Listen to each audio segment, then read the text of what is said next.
24/7, bukas para sa lahat. Sa loob ng isang ospital, may mga sakit na nabibigyang lunas. Sa kasamaang palad, may mga buhay ring hindi naliligtas.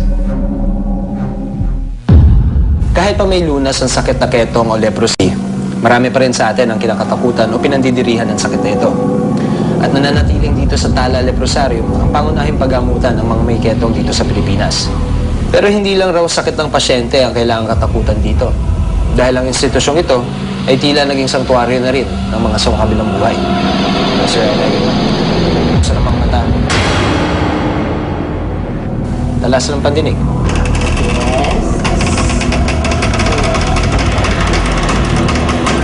Leon! Palawakin ang isip. Hello!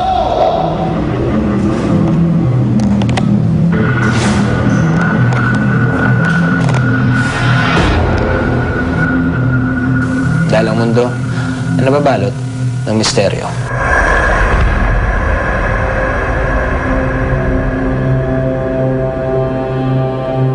Taong 1936 nang itinayo ang Central Luzon Sanitarium, isang ospital para sa mga may sakit na ketong o leprosy. Sa ngayon, tinatawag na itong Dr. Jose N. Rodriguez Memorial Hospital na kilala rin bilang Tala Hospital. Ayon kay Leticia Francisco, Assistant Training Officer sa ospital, isolated o malayo umano sa kabihasnan ang nasabing sanitarium. They found out na ang San Lazaro ay puno na.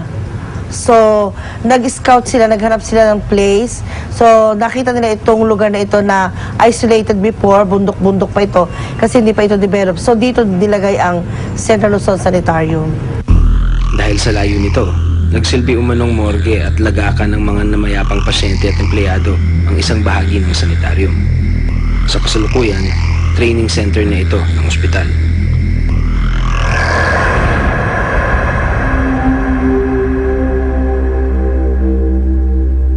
Yung mga matatanda rito, yun ang sabi nila na ito daw, lugar na ito noon ay pinagbuburulan daw ng mga pasyenteng mga namatay or yung mga empleyado yata before na mga namatay.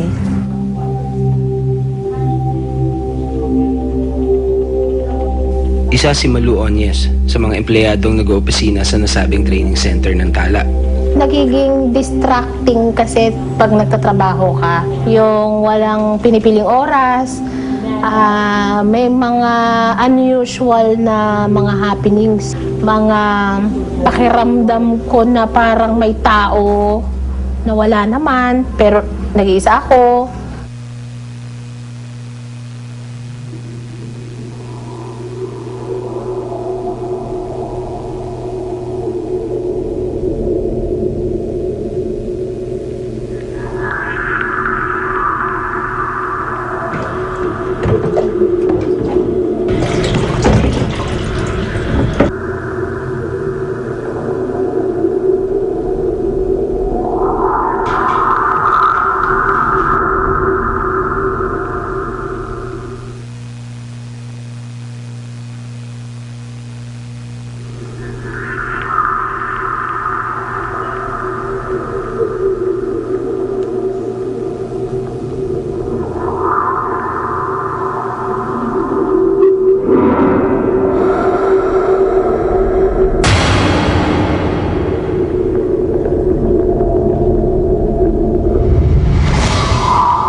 Maririnig ko yun, pupuntahan ko siya para malaman ko kung sino yung gustong mag-fill ng tubig. Wala naman pala. Waring may kasakasama umano sila sa ospital na sadyang hindi nila nakikita.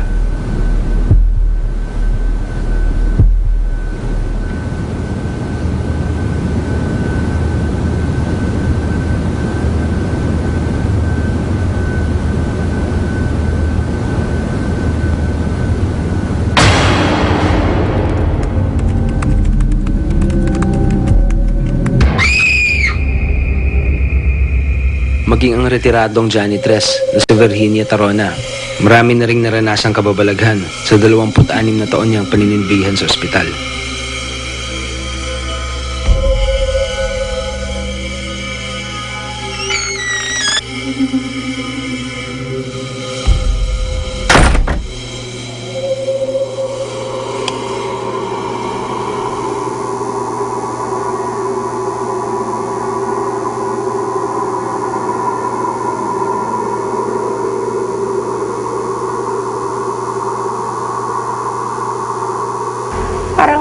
may sumusunod, ganun. Lilingon naman ako, wala. Tapos pag lumingon ako naman na ganyan, titigil. Paglalakad ako, talagang sinasabayan ako.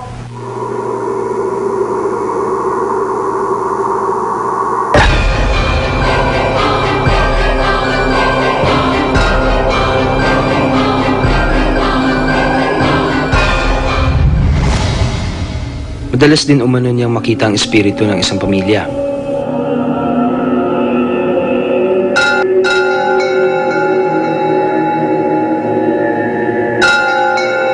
Minsan, yung bintana, sa bintana po na yan, makikita niyo sila dyan. Bigla silang dadaan. Pero ang pinaka hindi raw niya malilimutan sa lahat, ang nakita raw niyang lalaking nakalutang sa ere.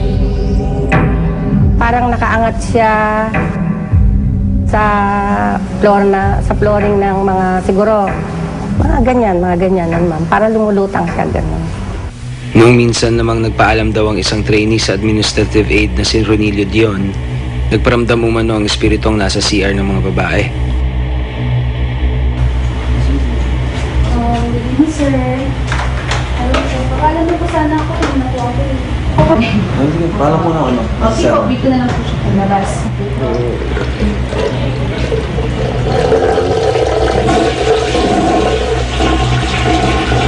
Nag-plus yung CR doon sa CR ng Supervising Administrative Officer.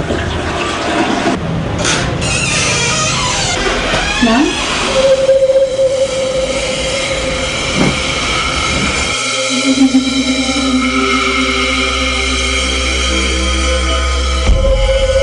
O, saan ka galing, ma'am? Sabi ko sa kanya. Akala ko nasa CR ka, sabi ko sa kanya. Hindi sabi. Hindi, ang ginawa ko ngayon, pinuntahan ko yung CR. Wala namang wala naman akong nakita. Ayon kay Marilyn Soriano, Senior Emergency Room Nurse sa Tala Hospital, meron daw siyang kaibigan nagpakamatay at nagpaparamdam daw sa ospital. Yung isang nursing attendant namin noon na barkada ko yun kasama ko pagka nagra-rounds ako sa gabi, nagpakamatay siya. Uminom siya ng ng muriatic acid at saka Clorox.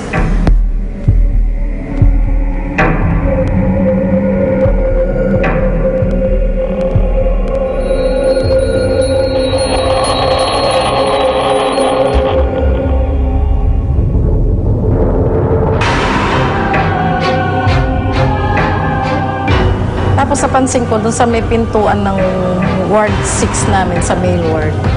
Andun siya nakatayo. Tapos sabi ko, wag mo akong takutin kasi baka hindi ako makapag-duty, umuwi na ako. Sabi kong ganyan sa kanya. Isang nurse din umano ang nagmumulto sa pedia ward ng ospital. Sabi nung isang nanay, ma'am, pakikabit po yung yung dextrose ng anak ko kasi mas sunod-sunod pa ang kanyang pagtatae. Tapos sabi namin, wala pong pupunta doon.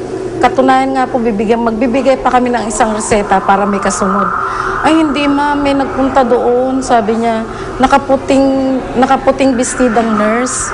Tinanggal niya yung swero ng anak ko.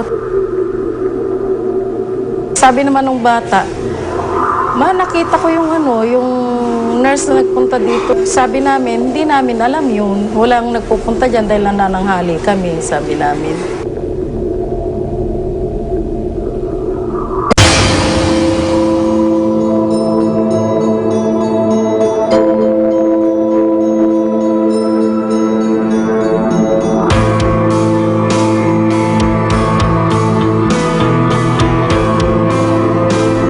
Sa mga